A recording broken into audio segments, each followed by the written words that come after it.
First, what I would like to do is to introduce the panelists here. So Fabian, you have already heard. Then we have Thomas from RoomPriceGenie, and then we have Julia from Hotellistat. Okay, so let's just kick off. We have 27 minutes. I will also leave some space for the later questions. So first, I would like to just ask you, as the revenue management, or this topic is about innovators panel. So we heard something from Fabian. So when we say revenue management nowadays, what can you say about revenue management if you compare it 20 years back versus now? So shall I start from Julia, or shall I start from Fabian? Julia, okay. All right. I think a lot of people are still doing revenue management in 20 years back, still with Excel files and just looking at some things and just go by gut feeling and do a little bit here because I had a pickup and decrease a little bit there because I had a big group that just canceled. Okay. And I think revenue nowadays is so much more complex because, as Fabian said, and as Thomas already chanted, data is very important. And I think a lot of different data streams, and thank you for your question, where the data is coming from is so much more complex. And for example, depending on where the location of the hotel is, the weather could be a data point. And because there is no snow, then all the ski resorts don't get any bookings because there is no snow. Or if you're a beach hotel and it's only raining and you get weekend holiday people coming to your hotel, then if it's raining, they probably will not come because why sitting in the rain? So I think nowadays it's so much more complex and there is so much more to look into. And one person, me, I can take me. I think I'm quite smart, but I cannot overlook all this data. This is not possible for me to look 365 days in the future and predict it just on point. Oh, there will be one event and there will be something and I will have this group, and it's not possible. So the future is definitely to take to take advantage of data in a system and make that your strength. Okay, but is it only about the weather and so on, or is it also the trend that we go in some direction? Because currently, we focus mostly on the room revenue, correct? That's the main aspect, of all the revenue management systems. It's also done. Also, the KPIs that we currently use, it's in the best case scenario is the RevPAR. In the I have seen so many KPIs. So. Where do you see it in I don't know, in 2-3 years? It should be now already, but as I said, some still work 20 years back. So obviously F&B revenue management, spa revenue management, it's all a thing now, and it had been a couple of years already, but people are still adapting very slowly. So that is definitely a thing of total revenue management, as we call it. This is a buzzword in revenue management right now, and I would even call it commercial management, because we're looking into all kinds of profit streams coming into the hotel, and we need to look from all kinds of perspectives. So my occupancy is like this, but what are the segments coming? What is my business mix coming into my hotel? Are there people spending more on spa? Are there people more spending on bars and partying and whatever it is? So I need to figure out who's staying at my hotel and what are they spending, where they're spending on, are they booking whatever it is. So and that's the focus that we need to No, I completely agree. I think nowadays we just go more from the revenue manager more to the profit manager. Profit management, yeah. Okay, Thomas. I think that besides all the complexity, I think that the world has gotten a lot easier, which is kind of forgotten, because we can pile on more data, and we can say our improvement or the accuracy or the forecast is going to be better if we pile on more, and things like weather. It sounds very interesting and sounds very logical to think, but for a vast majority of guests, it might actually, they book in the summer their winter holiday, and if it's going to snow or not, they are stuck with that vacation But anyway, I think the systems have gotten a lot easier to use. There's a lot more friendliness to integrate systems with each other. It doesn't take somebody on site for 7 days to install and pull plugs. It's these days you get up and running, and I think that's within hours. And I think that's the biggest change that actually come to hotels. Excuse me, out there, and that makes it a lot easier to and faster to actually improve and test different things and try out different things. If you have the balls. Yeah. Sorry? Well, of course, if you have the balls and if you want to try it, and you still have to make that step to actually test it and want to go do that. Many of hoteliers are scared. Obviously, we talk to hoteliers that are come here. They're typically more educated. They actually go to a conference. They want to read about revenue management. They're interested in this. Majority of the hotelier sits at home and plays hotelier very nicely, but doesn't actually want to educate or improve their processes. But that's a Fabian? No, but I think you're making a really good point. Like you already hinted it, we're probably going into the direction of total profit management. We need more data for this. Like you were shouting, data. But the thing is also the connectivity is extremely important. Like often, a lot of hoteliers that I speak with, for them, having a two-way integration between an RMS and a PMS system is already a big challenge. How often I get asked, well, we only have that one-way integration, so can we just manually enter our rates then into SiteMinder? Like nothing against SiteMinder. Can we manually enter the rates then? And I say, we're optimizing rates once per hour, 24 hours a day. If you have 8 different room types, you want to enter that, you basically will get no value of this. Because the question is also when thinking about innovation, think about the systems that you're going to be using, not just what the features are that you have right now, but what is the future? Partner not with features, partner with innovation. Because partner with where can you see these systems go into the future? I had a conversation, I'm not going to name any names, a couple of months ago, where somebody said, hey, Fabian, we want to start looking at revenue management systems. We are on a digital transformation journey. I said, what's your PMS? They said, Fidelio Suite 8. And I said, great, where are we changing to? And they said, we're not changing. And then I said, wait a minute. Oh, but there's a great export that you can do, and you get an TXT file that you convert. And I said, wait a minute, you want to go on a journey of digital transformation on Fidelio Suite 8? That is being phased out.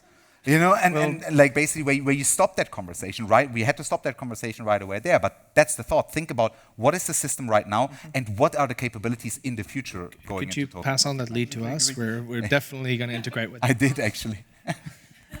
No, but I think there's a little bit of a false fallacy where more is always better, right? What is the? I can't remember the lady who asked, and Sandra, you were giving a presentation, and the lady said, "Oh, we're getting a Ferrari with all kinds of buttons and features and functionalities, and I'm only using so much." And that's there's multiple studies out there that show people use an average 10 or 15% of their software package. So I'm a little hesitant that more is always better, and piling on more data gets you much better outcomes because the complexity goes up a lot, and Please challenge me. I love it. Yes. Yeah, no. The thing is, the system should help you to, even though there is a vast channels and silos of data, this should assist. This is the work of the system to give you the data in little pieces so you understand what the data means, right? Just because you get huge amount of data and it's great, we do that, but you need, a hotelier is still a hotelier. We're not financial managers or whatever. We don't understand everything that it's sometimes there. So this is part of the system to give you that vast information into little cupcake, and you're like, oh yeah, I can eat this. Yep. Perfect. I completely agree. I would just ask you then, what is the role of the revenue manager? Fabian mentioned that, during the presentation. Yeah, we have new technologies Hotellistat. It's all-in-one solution, with all the reputation, price comparison and so on. But then, Thomas, also hit the point.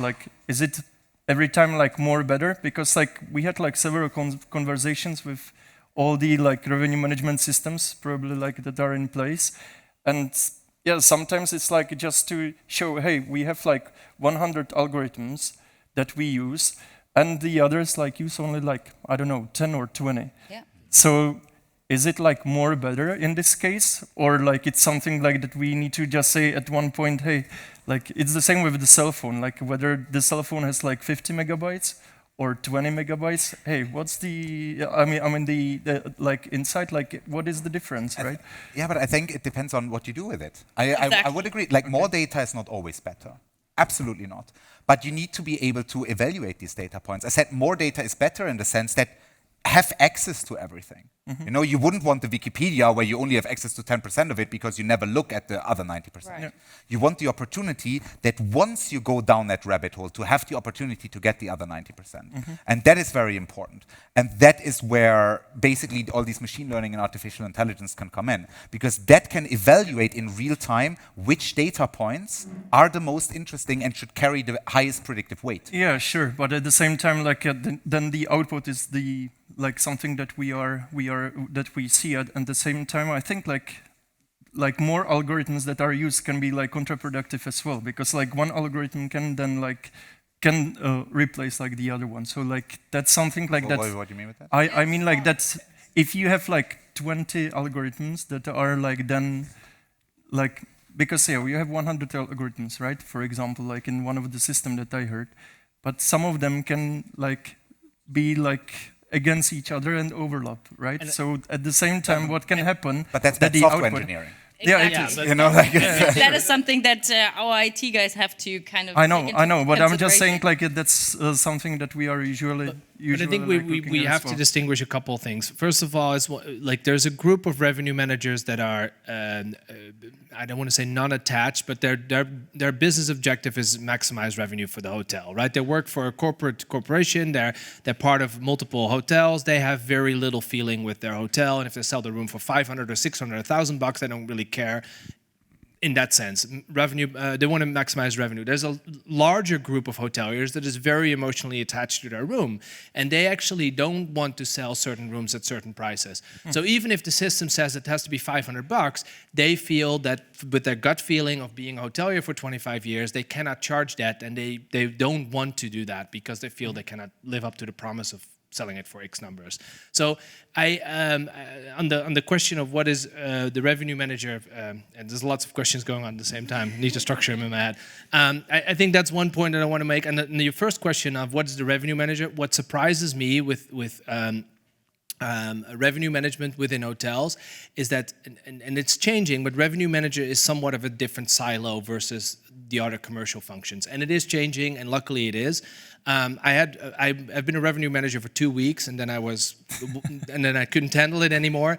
But my 2 weeks I spent in a separate office from the sales and marketing department, completely removed from anything else. This was years ago. Now it's luckily combining into a more commercial function that looks at the overall.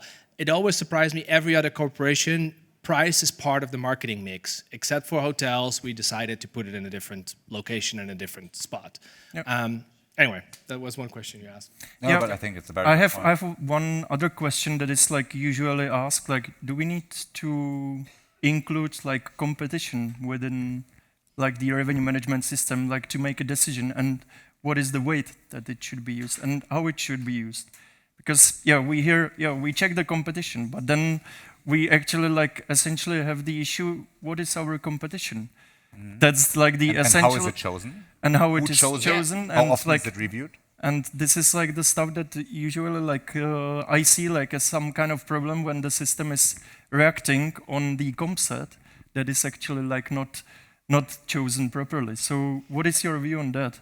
Yeah, I mean, I'm a fan of taking into consideration what your competitors are doing, but at the same point, as you just said, how did you choose that comp set? Is it really your comp set? Because I have hoteliers I talk to, and they're like, "Oh, I'm in such a remote position. There is no competition here."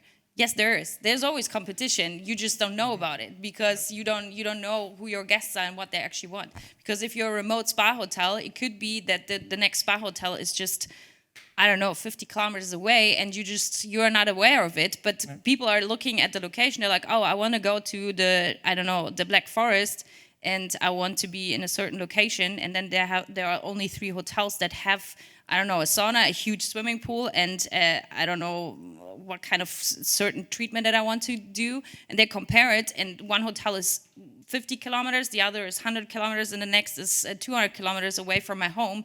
So this is your competition. You don't, but the hotelier probably doesn't know about it because they're not aware, because they think, oh, my competition has to be directly around me, just like 5 kilometers away, which is not the case. Yeah, you hit the point. Like, I'm coming from the health spa hotels, and we don't have like the competition within our area. It's more like really within even the country, or sometimes like in the neighboring countries. So like Exactly. Yeah. I think because instead of thinking, should we take competition into consideration, I think it's not as easy of a question. It's not, should we take competition into consideration? The question is when to take competition into consideration, and how do we evaluate when we take competition into consideration. I think that makes it much more, because these decisions that we're making, they're extremely granular, and we can't make blanket statements. Yeah. You know, like these are every single, if we're being honest with ourselves, every single booking that comes in is a commercial decisions that we're making as revenue managers. Every single one.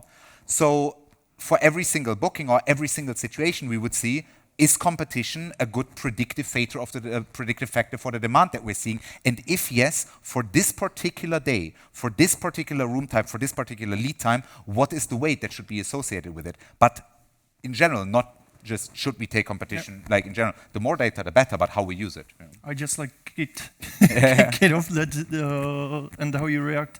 From my point of view, like it's also important to see, like if I have the comp set, whether the comp set like is reacting, or whether there is any consequence like on my pickup or not. Like, so we can be even sometimes more expensive. So the most important is our positioning, to also understand our positioning, where we belong to, and then I mean within the market, and that's one of the key.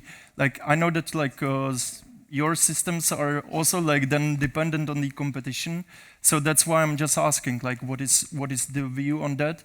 I think like Pace is also considering like not directly the competition, but more like the market data or something like in there, like which is still gives you some kind of hint. So that can then drive also like the better system. I do think I have a slightly different view on and competition. When I talk to hotels, competition is always something they mention, both on the commercial revenue management side, but also on the product side. And the kind of the one story that always stuck with me is like there's the Westin hotels. They introduced at one point heavenly beds, and that was their latest and greatest thing in the 80s. And they spent millions and millions of dollars in putting heavenly beds. And what does all the competition do to do exactly the same thing? So all the other hotels put in their own brands of beds, whatever they partnered with other bed companies. And overall, there was a study done by Harvard. They looked at the impact, what Westin did. And they spent, I can't remember the exact numbers, but hundreds of millions of euros of dollars of actually putting Westin beds. The competition did exactly the same. And what difference did it make for the customer? In the end, it didn't make any difference for the customer because the competition did exactly the same. The focus for hotels on always competition is somewhat, find it narrow and somewhat overreacted sometimes. Like, I would say focus on your own strength. If your competition drops their rates, why should you? If you have a good product and you're confident that you can sell that good product, I don't see any reason why you should if your competition does it. But you need to know that your competition is dropping the price. Yeah, but you shouldn't always follow and always stand completely.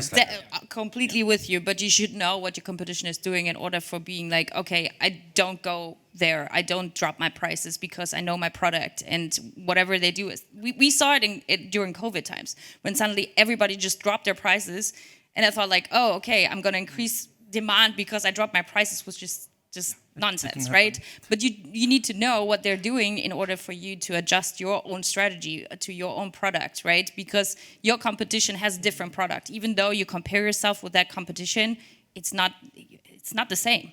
I think it's more about the positioning, and also like if we have like the same hotel like that, we can compare it. Because if I have like 500 rooms hotel and next to me is Ibis with 100 rooms, then it's not really like a comparable product for me. All right.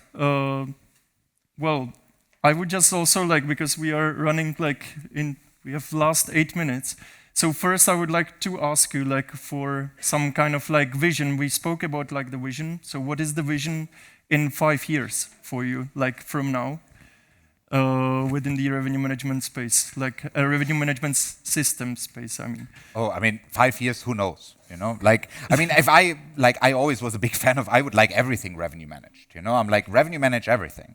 And a lot of people are always saying, no, that's not going to happen. You know, this is not possible. Can you imagine paying more for a flight than the person sitting next to you?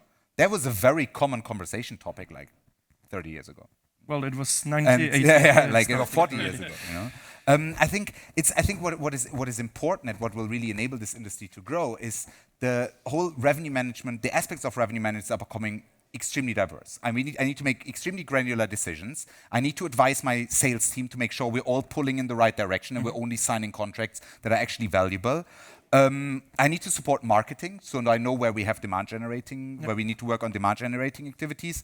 But I'm also the custodian of data. Revenue managers are often, how many revenue managers do I speak to? And I say, who creates the reporting? Yeah, that's me. And then the owners want this ad hoc reporting. Yeah, that's also me. You know, they're basically on top the custodians of data. I think what will make this space and our space extremely interesting if we really manage to get all these workflows into one place, put them all together, and then we apply artificial intelligence and machine learning on the most impactful aspects of it. What is going to have the most impact? Well, that's so the system can learn on it, and then we can basically go anywhere. Yeah, well, that's a good point. Like, workflow is actually one of the most important thing. This is something that it's usually like when you said like about the revenue managers like before that they use the Excel files and so on. Like, it's mostly about the workflow and how to set the workflow correctly. But we need to work outcome focused. Let's not focus on how to build efficiencies. Well, let's focus on how we can actually generate outcomes, because that is what matters in the end. If we're going back to Benjamin, you know, outcomes. What does your owners care about more? I saved 20 minutes doing the report. No, that's the personal value for you as a revenue manager. What the owners are interested in is top line revenue growth and profitability. Okay, well, that's we are running out of the time. It's another conversation. Thomas, your view. Geez, it's always very easy to kind of sit here and predict the future, which is also very dangerous. I think in the next 5 years, we'll have exactly the same discussion. I saw this morning a presentation about somebody talking about Generation X, Y, Z, and I picked up my slide deck from 2005, and it was about millennials. So I think we're going to have the same discussion.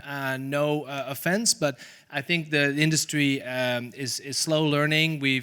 There's some different numbers out there, but I think there's only 5, 6, 7, maybe 8% of the hotels in the world use the revenue management.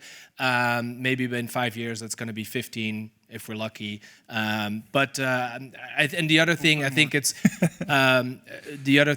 it needs to be for me user focused, right? Creating the technology is not the bottleneck anymore. Using the technology as a person is going to be the next challenge in there. Julia? Yeah, that was very negative. It's not negative. It's job security for us. Job security. I still have hope. I still have hope. That's why I'm attending events like this, to still give me hope, because here are the people that actually want to innovate. But I think, as you both said, it's hard to predict. But I think it will be easier for us to trust systems, because there is a machine behind it, and I think the machines will get better and better, and they will overtake us at some day, maybe. I don't know, but the thing is, we didn't realize yet that a lot of things are already where they need to be, and there is a lot of things coming. Version 2 of Hotellistat. Sorry. No, but I think like all of us, like the three of us sitting here, we are here because we have our positioning. We know exactly where we need to go with AI, and we understood that, and we're going in that direction. And I think hoteliers at some point will realize that. Hopefully, as I said, the hope is there, and it will just go this direction. So it will be that line. Questions? Well, don't you think it's a bit of a... Thank you. Don't you think it's a bit of a bullshit answer that you don't know where we're going in 5 years, considering... I mean, Hotellistat and RoomPriceGenie, I'm not as familiar as I am with Base, but don't you think it's a little bit bullshit to say we don't know where we're going in 5 years, where essentially your company is automation? Like, where the revenue manager doesn't actually have to look at it and doesn't have to tweak it and doesn't have to make those final things. So let's ask again. Where are we going in 5 years? Or where will we be in 5 years? Are you hinting, do you want, like, because we're not going to be going into in a position, because what you're hinting at, I would assume, is does the revenue manager exist, right? More or less, yeah. No, I don't think we will be going into a position where a revenue manager doesn't exist, but the job of the revenue manager, as you know it, that won't exist. 100%, it will be completely gone. But that has happened with all jobs. And that happens all the time. Now the question is the person's, maybe it will become a commercial leader, profit manager. No, but this person, the people who will be this person are the ones who are basically adapting to this change now. Huh? And there will be more and more and more automation. But what that means is that the job will change on a level where a revenue manager can spend less time doing busy work, making a lot of tactical decisions, and by that they're actually completely losing the focus. Yep. I think that, sorry, there's a little bit of pitfall in this argument, and this is why what happened to the marketing department, the CMO, that went from CMO to CRO to chief evangelist, whatever that thing, and in the end, like, this is basically now a job with no identity. So let's be careful if we wish the revenue manager away. That's not away. But yeah. Well, it's more about the like what was done like 10 years back versus now. Like this is what Fabian, I guess, meant. Yeah, but at the same time, yeah, we cannot combine like the sales and revenue management because those two departments are like going like against each other, like with some extent. So, you know, it cannot be like done by the sales manager because like it's not like the stuff. But that's all right, a process problem. Let's just give like another chance. I've heard RevPAR, and I make the assumption most models are based on rooms, and I've heard weather and other data points. My question is, I have a castle, and what moves revenue is a special event, like a wedding. Mm-hmm. So what's the difference between 10 people turning up to a wedding and 250 people turning up to a wedding? How can you revenue manage based on the assumed event that's about to come to a hotel, one where you can actually control the revenue? So what's the revenue per available person? Do you put all that signal in the EPOS? Where does guest intelligence sit at the fundamental modeling of revenue next Saturday? Oh, I love this question. Go ahead. I'm just going to be treading on very thin ice here. I think there's another, thinking back of like all the conferences, the personalized price. Like the question is kind of complex because you want to forecast what person comes in, right? So there's.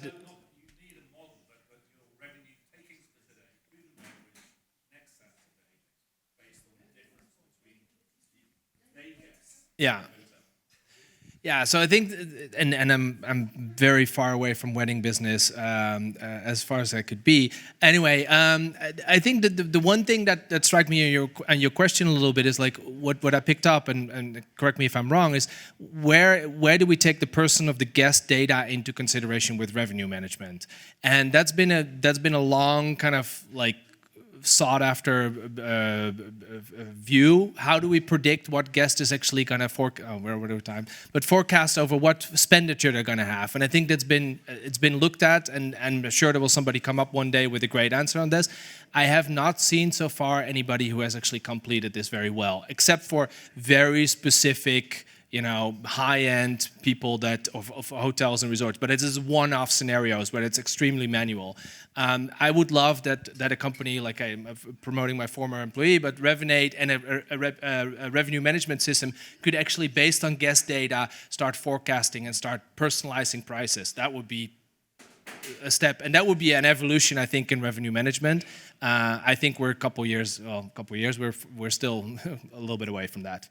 I agree. Okay. I agree totally. Okay, we are out of the time, so thanks a lot, guys, for. Thank you very much.